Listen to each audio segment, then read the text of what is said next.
माट गांव की एक सखी की बड़ी सुंदर कथा एक संत सुनाया करते थे कि माट गांव में एक सखी रहे करे और वो बिहारी जी से बड़ो प्रेम करे। वह प्रतिदिन कहे, ठाकुर जी तुम हमें कब वृंदावन बुलाओगे लाला? क्या माट गांव की होकर ही मर जाएंगे, कभी वृंदावन आ भी पाएंगे कि नहीं आ पाएंगे? अब भैया बिहारी जी तो बिहारी जी, ठाकुर जी ने वहां की पुकार सुन ली।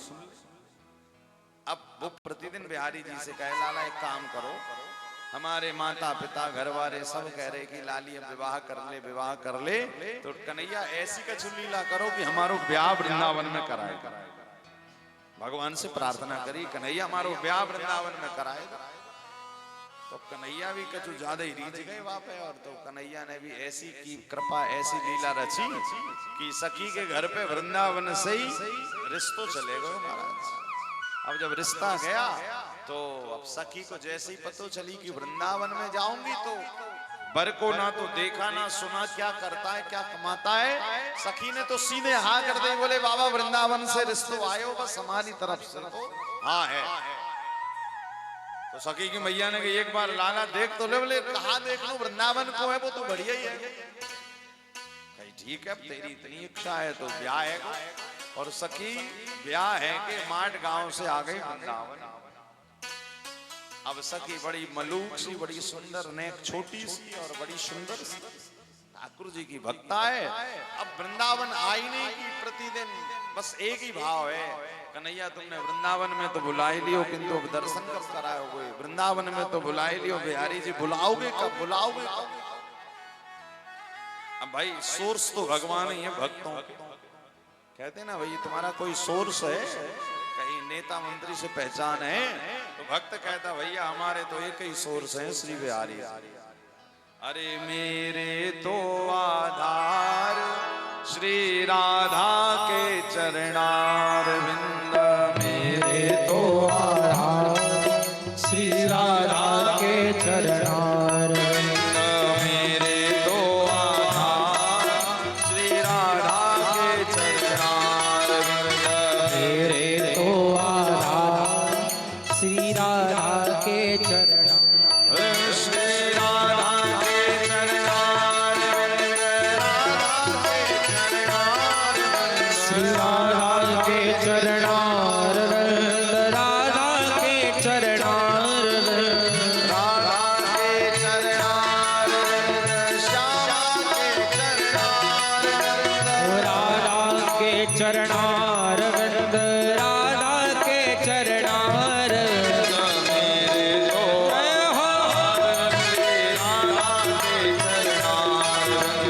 मेरे तो आधार श्री राधा के चरणारविंद।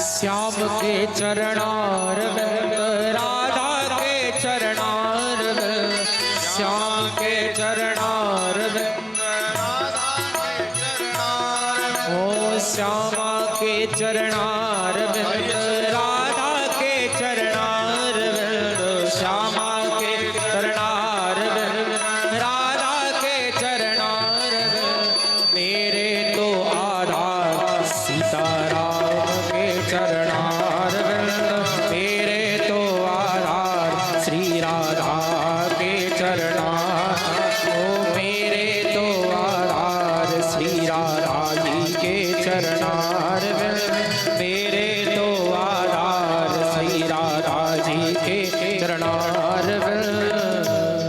अरे मेरे तो आधार श्यामा प्यारी के चरणारविंद, श्यामा के चरणारविंद, श्री राधा के चरणारविंद,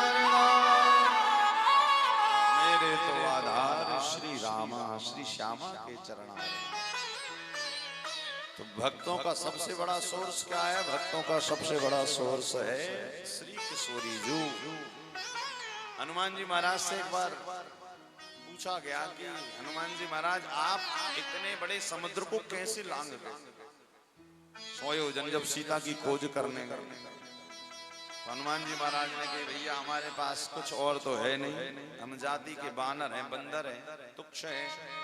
सुबह सुबह कहते बंदरों का मुख का दर्शन हो जाए तो दिन खराब हो जाता है, हम ऐसे हैं।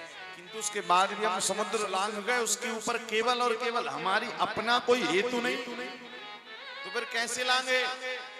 बोले बस हमारे श्री राघव जी है ना, जो राघव जी के चरणों के रज की कृपा का ये प्रताप है।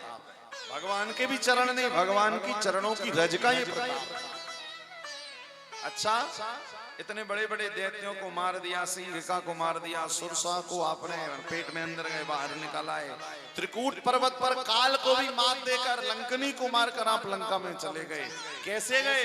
बोले केवल और केवल भगवान श्री राघव के चरणों के रज की कृपा, वरना हमें इतनी ताकत नहीं है।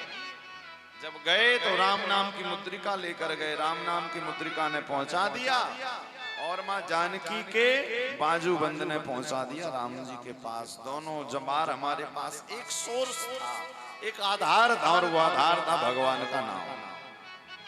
इसी कारण याद रखिएगा, जीवन में सारे आधार निराधार हो जाते हैं। यदि भक्त के जीवन में राधा रानी का आधार है तो भक्त का आधार कभी मिटता नहीं है, वो भक्त भी कभी नहीं। दुनिया मिट जाए महाराज, किंतु भक्त के जीवन में यदि श्री किशोरी जी के चरणारविंद, इसी कारण शास्त्र कह रहे, भागवत कह रही है, सोर्स दुनिया का नहीं, सोर्स श्री किशोरी जी का बना। तो वो सखी ठाकुर जी की बड़ी दीवानी, बड़ी प्रेमी, अब वहां ने कही भैया हमारे पास तो और काऊ को सोर्स है ना, हमारे पास तो ठाकुर जी हैं, ठाकुर जी से प्रार्थना। और याद रखिएगा, प्रार्थना में इतनी ताकत होती है, इतनी ताकत होती है कि परमात्मा सुनता जरूर है। संतों ने कहा कि चीटी के पग नूपुर बांधे, फिर भी साहिब सुनता है। चीटी के पग नूपुर बांधे, चीटी कितनी छोटी होती है बताओ। उसके पैरों में भी अतिशयोक्ति नहीं है ये, उसके पैरों में भी यदि नूपुर, बाप चीटी की नूपुर कितनी छोटी छोटी। बोले महाराज उसके नूपुरों की भी आवाज यदि निकलती है तो गोविंद के कानों तक पहुंचती है। जब उसके नूपुरों की आवाज गोविंद के कानों तक पहुंचती है, तुम तो वृंदावन में आकर राधे राधे कह रहे हो, वो नहीं सुनते होंगे? वो सुनता है। इसी कारण प्रार्थना की उस सखी ने ठाकुर जी से, हे गोविंद हमें बुलाओ वृंदावन। भगवान ने ऐसी लीला रची। अच्छा देखिए, प्रार्थना के बाद भी यदि कोई चीज आपकी पूरी ना हो, प्रार्थना के बाद भी यदि कोई चीज पूरी ना हो तो अश्रद्धा मत करना। रे भगवान से हमने प्रार्थना की, हुआ नहीं। प्रार्थना के बाद भी यदि कोई काम पूरा ना हो तो समझ जाना भगवान की यही इच्छा है कि तुम्हें वो ना मिले। भाई कभी कभी होता ना कि हम अपने हित के लिए चीजें देखते हैं। ठाकुर जी को तुम्हारा भविष्य पता, तुम्हें तो केवल वर्तमान दिख रहा है कि ये हो जाएगा तो हमें इतना फायदा हो जाएगा। कन्हैया कह रहे हैं कि भैया अभी का तो फायदा हो जाएगा, वर्तमान में तो तेरा घाटा ही घाटा है। इसी कारण फिर बाद में लगता है कि अच्छा हुआ परमात्मा आपने ऐसा नहीं किया। वर्तमान में तो लगता प्रभु बताओ आपने काम बिगाड़ दिया। जब भविष्य में कुछ घटना घटती तो आप कहते हो हाँ बहुत अच्छा हुआ, हमने ऐसा नहीं किया। तुमने नहीं किया ऐसा नहीं, परमात्मा ने तुमसे ऐसा करवाया नहीं, क्योंकि तुम्हारा हित नहीं था। तो स्वामी जी ने रामचरितमानस में एक कथा कही है ना नारद जी की। नारद जी ने कहा हमें शादी करनी है। भगवान नारायण ने कहा अच्छा तुम्हें शादी करनी? बोले हाँ शादी करनी। तो शादी करनी तो भगवान ने कहा कर। बोले अब ऐसे मुंह वाले से थोड़ी कोई शादी करेगा। नारायण है, नारद है, बीणा बजाए रहते हैं, जरा मुख बढ़िया होना।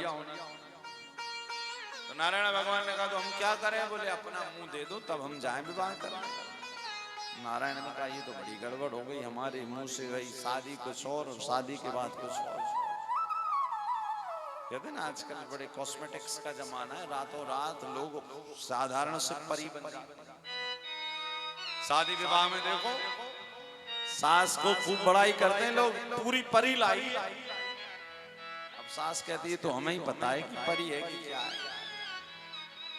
जब 2 4 10 दिन 20 दिन साल 6 महीना बाद जब वो मेहमान जाता है तो सास से कहता परी नहीं दिख रही तेरी, बोले यही तो है जो पानी लेकर आई। अच्छा ये ऐसी हो गई, हाँ ये ऐसी थी। तो फिर बोले 1 लाख रुपया लगा था पार्लर में, तब वैसी लग रही थी परी के जैसी। भाई कहते ना कलयुग में सब कुछ बदला जा सकता है, सब कुछ परिवर्तन किया जा सकता है, रूप स्वरूप स्वभाव। कई कई जगह तो महाराज लोग स्वभाव भी इतना बनावटी बना लेते हैं, बाहर कुछ अंदर कुछ, लोगों के सामने। एक बार अकबर बीरबल के यहाँ पर एक विद्वान गया, ज्ञानी। अब ज्ञानी जब पहुंचा तो ज्ञानी महाराज उसको सारी भाषाएं आती हैं। वो बंगाली भी बढ़िया बोले, वो ब्रज भाषा भी बढ़िया बोले, वो गढ़वाली भी बढ़िया बोले, बुंदेलखंडी बढ़िया बोले, अब इंग्लिश भी बढ़िया बोले। तो अकबर से कहता बताओ मैं हूँ किस संप्रदाय का, किस जाति का, किस देश से आया हूँ। तो बोले आपकी भाषा, तो अब भाषा तो महाराज सभी उसको पता था।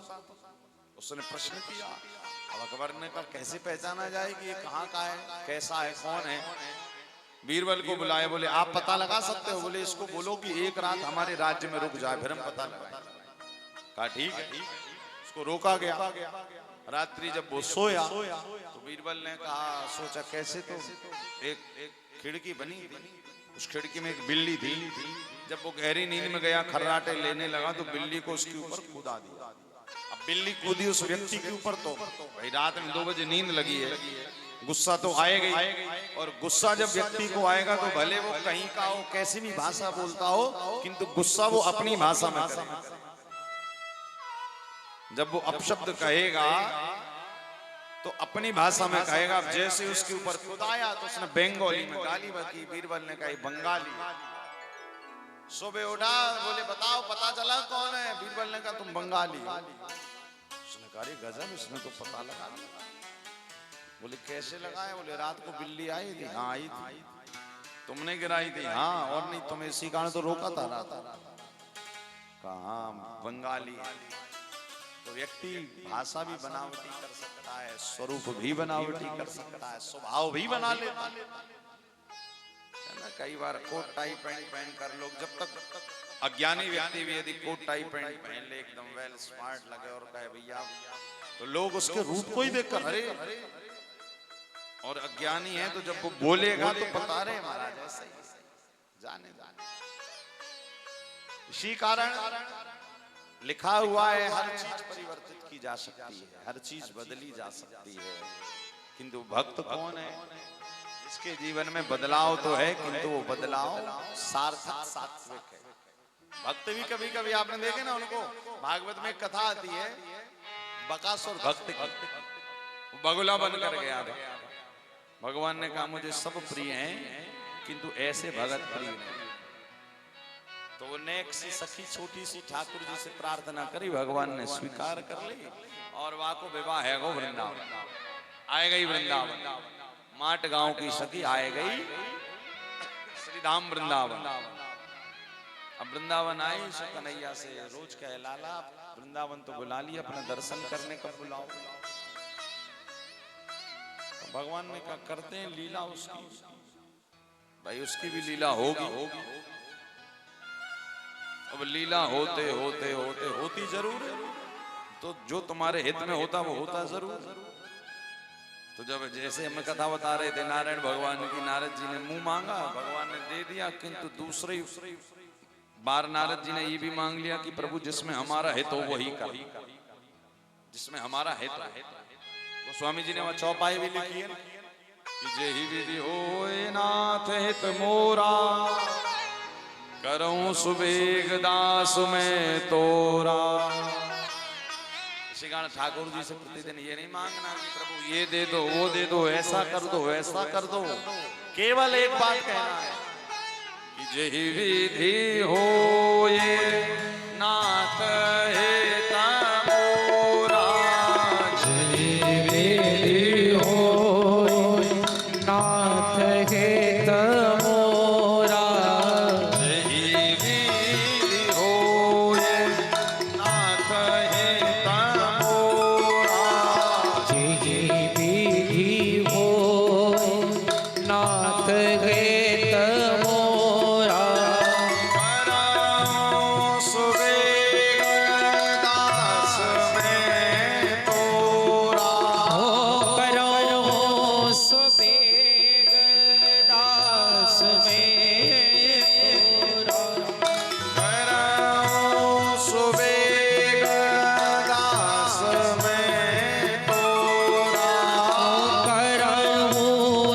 तेग दास में तोरा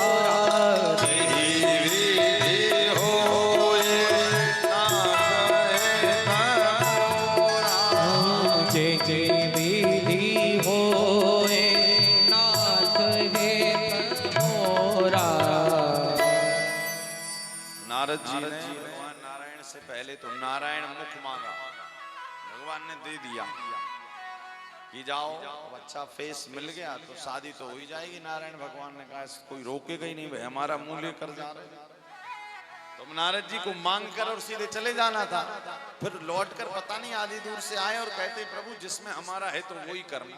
भगवान ने कहा बहुत बढ़िया, तुरंत अपना मुंह लिया और बंदर का मुंह दे दिया। बोले अब तुम्हारा हित शादी में है ही नहीं। अब गए तो विश्व मोहिनी के संग में शादी होनी थी इनकी। अब वो बरमाला लेकर, और नारद जी को पता है कि हम तो बहुत सुंदर लग रहे भाई, नारायण भगवान बने। अब तो सोचे कि पहले ही पंक्ति में बैठ गई कि आएगी और माला पहना दी। अब है कि माला ही नहीं डाली, एक बार, दो बार, 10 बार। नारद जी गए, प्रभु क्या है ये सब? कहा तुमने ही नहीं मांगा था कि जिसमें हमारा हित हो वही करो। तो नारद जी ने कहा हमारा, बोले शादी में तुम्हारा हित है ही नहीं। अच्छा तो फिर किसमें? बोले केवल भजन में हित है। बस वीणा मिली है, नारायण नारायण कहो और बस इसी में कल्याण हो जाए। इसी कारण जीवन में शास्त्र बहुत अच्छी बात कह रहे हैं कि जो तुम्हें कर्म भगवान ने दिया है उस कर्म से प्रेम करके, कहते ना कर्म ही पूजा है भाई। क्रियाशील व्यक्तियों के लिए कर्म ही पूजा है। उस कर्म को पूजा समझकर उसका पूजन करो और परमात्मा से कहो प्रभु आपकी कृपा से मिला, जो जो उनकी कृपा से मिला है उसका सम्मान करिए। उससे कभी शिकायत मत करिए कि प्रभु आपने ऐसा क्यों नहीं किया। कि नाथ सकल संपदा तुम्हारी, वो स्वामी जी बहुत अच्छी बात कह रहे हैं कि नाथ सकल संपदा तुम्हारी, मैं सेवक समेत सुत नारी, मोरे तुम प्रभु गुरु पितु माता, जाऊं कहां तज पद जल जाता। हे नाथ, दशरथ जी कह रहे हैं बात विश्वामित्र जी से कि ये घर, ये पुत्र, ये परिवार, ये राज्य मेरा नहीं है, ये तो आप जैसे संतों की कृपा से मुझे मिला। देखो यहाँ पर भाव ये है कि दो तरह का घर से मोह होता है, पुत्रों से, परिवार से, धन से। एक मोह होता है कि ये हमारा है, एक होता है इसको कहते हैं मोह जो घातक होता है कि हमारा है, और एक होता है कि नहीं परमात्मा ने हमें दिया है। देखो केयर आपको दोनों ही स्थिति में करनी है भाई। भगवान ने यदि घर दिया है तो घर में झाड़ू पोंछा तो करना ही पड़ेगा, घर की देखरेख तो करनी पड़ेगी। भगवान ने यदि बच्चे दिए तो बच्चों को अच्छा तो बनाना ही पड़ेगा, ये आपकी ड्यूटी। बच्चों को संस्कार तो देने ही पड़ेंगे। भगवान ने यदि गाड़ी भी दी है तो उसकी साफ सफाई, साफ सुथरा करके रखना पड़ेगा। भगवान ने यदि धन भी दिया है तो धन का भी सदुपयोग करना पड़ेगा, क्योंकि वो आपको मिला है। तो भगवान कह रहे हैं जो जो चीज मैंने तुझको दी है, तेरा सबसे पहला काम उसकी केयर करना, उसके प्रति मोह पैदा नहीं करना कि मेरा ही है।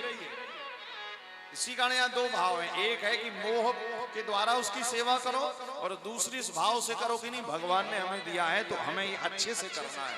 यदि हम अच्छे से करेंगे तो ठाकुर जी हमें और दें। यदि हम घर अच्छे साफ सुथरा करके ठाकुर जी कहें भैया और ले, धन का सदुपयोग करेंगे तो भगवान कहेंगे तूने सदुपयोग किया, अब और ले जा, अब और ले जा। इसी कारण कहते हैं ना दानियों के पास धन की कमी नहीं रहती। उसका कारण ही ये है कि वो धन का सदुपयोग करते हैं तो परमात्मा उनको देते रहते हैं, वो बांटते रहते हैं, वहां से मिलता रहता है। और जहां तुमने दुरुपयोग शुरू किया वहीं आपके आय के स्रोत। इसी कारण गोस्वामी जी कह रहे नाथ सकल संपदा तुम्हारी, मैं तो सेवक मात्र हूं, और मैं अकेला सेवक नहीं, समेत सुत नारी, पत्नी बच्चों सहित आपका दास हूं। और जब ये भाव आ गया तो तुम्हारा मोह भी खत्म हो गया और तुम्हारी घर वालों के प्रति श्रद्धा भी बढ़ गई कि भगवान ने हमें दिए भैया, हमें इनकी सेवा करना है। कई लोग जीवन में कहते हैं ना महाराज मंदिर जाएंगे शंकर जी पे जल चढ़ाने, किंतु घर के माता पिता को एक गिलास पानी भी नहीं देंगे, तो ये पूजा भी काम की नहीं है। मैया कह रही अरे 10 रुपया 100 रुपया दे दे मेरे को, तुम 100 रुपया दे नहीं रहे और लाखों रुपया की रसीद कटा रहे हो आश्रमों में, ऐसा दान भी कोई मतलब का नहीं। घर के पहले माता पिता लक्ष्मी नारायण तो साक्षात जीते जागते वो हैं, उसके बाद फिर तो महाराज मिलेगा ही, फिर आगे भी सेवाएं, वो भी तो आपको परमात्मा ही नहीं दिया है। इसी कारण जीवन में परमात्मा जो दे रहे हैं वो आपके हित में ही दे रहे हैं। आज वो सखी ने जब ठाकुर जी से मांगा तो उसको वृंदावन मिल गया। अब वृंदावन में आएंगे शादी से कह रही लाला अब तो हमें तुम्हारो दर्शन और करना। तो अब घर में आई है नई नई शादी हो के पति से कहेगी चलो बिहारी जी, आए 2 दिन नहीं हुए और कह रही बिहारी जी चलो, तो पति कहेगा अच्छा तू बिहारी जी के लिए वृंदावन आए, हमसे तेरे को प्रेम प्रेम ना है तो यहाँ के घर में सास है ससुर है, कहा मुंह से कहेगी कि हमें बिहारी जी के मंदिर जाना है, तो शांति से बस ठाकुर जी से प्रार्थना कर रही लाला अब तुम ही कोई लीला करो कि हमें मंदिर और बुलाओ। अब 15-20 दिन अपनी ससुराल वृंदावन में रही वो सखी, और थोड़े दिन बाद वाके पति ने कही चल अब तेरे को पियर मायके छोड़ा माट गांव। सखी ने कही बताओ हम तो सोच रहे थे कि पहली बार में वृंदावन जाएंगे और बिहारी जी मिल जाएंगे, यहाँ पर तो पति कह रहे चल तू अपने घर माए, ठाकुर जी का तो दर्शन ही नहीं। उसने कहा चलो होगा। तो पति वहां को छोड़वे जा रहे हैं, कहाँ वाके गांव माट गांव। रास्ते में जमुना जी आई तो पति ने कहा एक काम करो भैया ससुराल जा रहे हैं, अब दमान जी ससुराल जा रहे हैं तो जरा नेक नहा धो तो ले जमुना जी। कहीं ठीक है अच्छा तो नहा लो। अब जैसे ही नहावेगी ताई गए सो पति समझाएगा कि सुन सखी थे कह रहे हैं सुन या वृंदावन है वृंदावन अच्छा, और या वृंदावन में और तो सब ठीक है, ब्रज को एक लाला है ग्वाला है तो गैया ही चरा तो ऐसा तो कछु ना है, किंतु वा को रूप वा को स्वरूप वा की बातें अटक मत जाइयो। क्यों बोले बाकी बातों में यदि तू लग गई तो फिर वाई के संग में लग जाएगी, फिर हम तो फिर गोपाल जी बने रह जाएंगे, घंटे हिलाते रह जाएंगे, हम कहाँ जाएंगे। पति को है चिंता। सखी कह रही तुम चिंता ना करो, तुम जमुना जी पे जाओ स्नान करो। हम एक तो पति ने कहा कि एक काम कर लंबों से घूंघट मार और आंखें मीच के बंद कर। मीचना मतलब समझ गए ना, ये होती आंख और जोर से टाइट करके बांधना मतलब मीच के बंद कर। अब बाने कही महाराज अब पत्नी तो पातिव्रत धर्म को पालन करे, बाने मीच के आंखें बंद करी लंबो सो घूंघट मारियो। पति ने कही हाँ अब या कहीं ना जाएगी। अब गए सो जमुना जी में स्नान करवे, इतने में वह स्नान करवे गए पति। अब पत्नी है कि बिहारी जी के कोई भाव की लीला में बैठी बैठी सोच रही है। क्या सोच रही है? कन्हैया हम जब ते वृंदावन आए हैं लाला, तुमने दर्शन तो ना दिए, किंतु तुमने एक कृपा तो कर दे कि हमें वृंदावन बुलाई। अब मनी में भाव लड्डू फूट रहे हैं, तो मनी में हम सोच रहे हैं कन्हैया हम हुए 9 बरस के, हमारे पति देव हैं 15 बरस के और तुम हो 11 बरस। ठाकुर जी से बात कर रही तो अंदर से उत्तर मिल रहा हाँ। फिर तो अब बात कर रही है अकेले में, तो कह रही है कि जब हमारे पति 15 के हम 9 के तुम 11 के, तो तुम यार रिश्ते से हमारे हुए कौन? तो अंदर से आवाज आई अरे सखी तू मेरी भाभी है गई भाभी। या तो लड्डू या के फूट गए। अच्छा भाभी मतलब अब तो हम भाभी और तुम देवर। तो याने ठाकुर जी से एक संबंध बनाए लियो। बोले लाला आज से तुम हमारे देवर, हम तुम्हारी भाभी। अब ये सोच ही रही थी कि इतने में देवर जी पधारी गए बिहारी ग्वाला को रूप लेके। कहा कर अरे भाभी कैसी अकेली अकेली बैठी है जमुना जी पे, कहा कर रही है? देख अकेली ऐसी लग रही है जैसे कोई पागलों की टोली में से एक पागल भाग के अकेली बैठी है। अरे या वृंदावन है वृंदावन, यहाँ ऐसे अकेले नहीं बैठते, यहाँ तो 2-4 भक्तों के साथ बैठो भजन करो। अब महाराज इतनी मीठी आवाज गोपाल जी की कि वह भाभी तो सोच रही है पति कह के गए कि देखना नहीं है और मन कर रहा है कि देख। किंतु पत्नी ने कहा नहीं भैया देखेंगे तो पति की आज्ञा की अवहेलना हो जाएगी। अब ठाकुर जी है कह रहे देख भाभी हम इतने मलूक से देवर हैं तेरे, हमें देखेगी ना। हमने तो को देख लियो, तू तो बड़ी मलूक लग रही है, बड़ी सुंदर लग रही है। अब्बा भाभी मुख पे हाथ रख के कहा कह रही है कि मैं तुमसे बात नहीं करूंगी, भागो यहाँ से। हमारे पति जमुना जी में स्नान कर रहे आएंगे तो डंडा से पिटाई लगाएंगे। कन्हैया कह रहे हमें सारों समझ में ना आया। कन्हैया ने कही गूंगी होगा जो बोल नहीं रही। भाभी जी गूंगी होगा। आप तो भाभी जी ने कही अब तो महाराज गूंगी कह रही। तो भैया ने कही जय श्री कृष्णा राधे राधे लाला। ऐसो है कि हमारे पति जमुना जी पे स्नान करवे गए और वे कह के गए कि कोई ब्रज को लाला ग्वाल आए वा को ना तो देखनो है ना बात करनो है, यही के मारे तुम जाओ। कन्हैया ने कहा अब तो हम और ना जावे, अब तो हम दिखा कर ही रहेंगे कि हम कैसे। आज तो भाभी को अपना दर्शन कराएंगे और दर्शन ना कराएं सुमहाराज पर तो आन की बात आ गई। ठाकुर जी ने कही हमारे दर्शन के लिए लोग भटक भटक कर आते हैं। मैं हूं कि मैं इसके पास आया हूं। बावली कह रही भागो यहां से, दर्शन नहीं कर। कन्हैया ने ये भाभी ने अपनो घूंघट तो ऊपर करो। अब भाभी है कि घूंघट और आंखें मीच के जैसे तैसे ठाकुर जी ने यहाँ वहां की बातें दे दू के महाराज और भाभी जी को घूंघट ऊपर करी दियो। अब यहाँ है कि आंख मींच के बंद है। फिर कन्हैया ने कही देखो यहाँ ब्रज में आवे के बाद आंख खोल के रह जाता है, पता नहीं कब ठाकुर।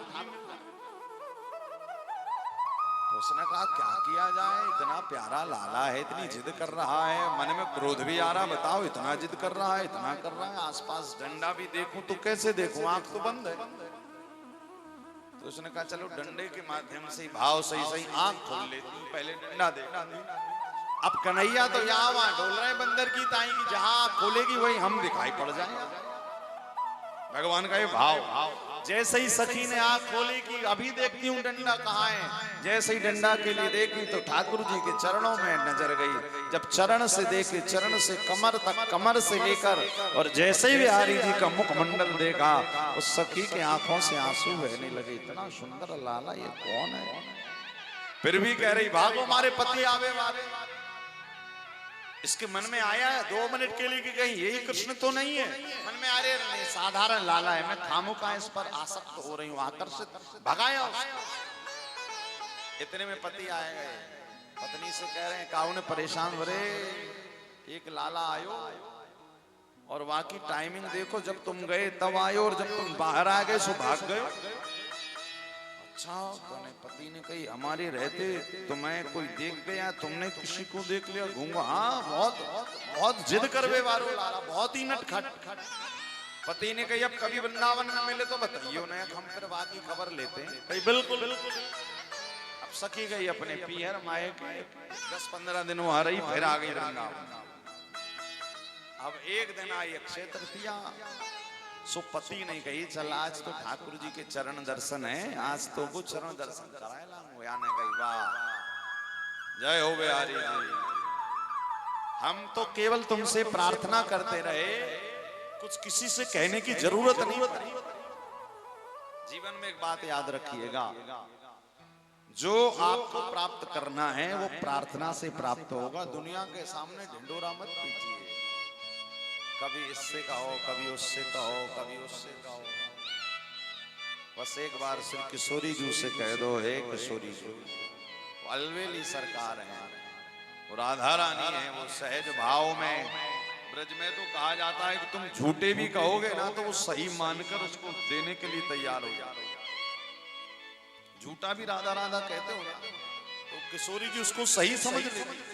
इतनी भोरी है, सहज भूरी, सरस किशोरी, वयस की थोरी, कीजे कृपा की कोर श्री राधे। क्या कहते संत लोग, सरस किशोरी वयस की थोरी, कीजे कृपा की कोर श्री राधे, कीजे कृपा की को श्री राधे, कीजे कृपा की को। एक किशोरी जी कीजे कृपा की को। अब तो सखी पे राधा रानी की कृपा की बरसात हो गई। जब वो दोबारा वृंदावन आई तो पति ले गए बिहारी जी के मंदिर। अब बिहारी जी के मंदिर में अक्षय तृतीया पे बहुत लोग होते हैं। तो पति ने कहा हम लोग तो ब्रजवासी रोज रोज दर्शन करते हैं, एक काम कर तू पास में जाकर देख ले ठाकुर जी को, पहली बार लेकर बोले ठीक ठीक। तो पति पीछे खड़ा हो गया और पत्नी को आगे कर दिया। पत्नी आगे गई, बिहारी जी को देख के क्या याद आ गया, वही छोरा ठाकुर जी को देख रही है तो लग रहा है ये तो वही है जो मुझे जमुना तट पर छेड़ने आया। तो पति से कह रही है ए जी जल्दी आओ। पति ने कहा अरे क्या हुआ? बोले वही वाला लाला मिल गया जो उस दिन जमुना जी के तट पर मेरे को छेड़ रहा था। पति ने कहा अच्छा कहाँ है? बोले आगे आओ। अब पति ने तो पहले डंडा ढूंढा, महाराज कहाँ है जल्दी बता। सामने गोसाइयों ने पर्दा खोला तो वाकई बिहारी लाल खड़े हुए, तो बोले यही छोरा है, यही छोरा है। पति ने कहा कहाँ है? बोले यही गोपाल है, गोपाल जो खड़ा यही आया। पति ने डंडा फेंका, ठाकुर जी को बाद में प्रणाम किया, पहले पत्नी के चरणों में साष्टांग दंडवत कर गया। बोले हम लोग इतने दिन से वृंदावन में हैं, कभी ठाकुर जी नहीं मिले और तू दूसरे गांव के आकर बिहारी जी को दर्शन कर लियो। धन्य है तेरे भाव, धन्य है भैया। भगवान की वृंदावन की लीलाएं बड़ी अद्भुत हैं।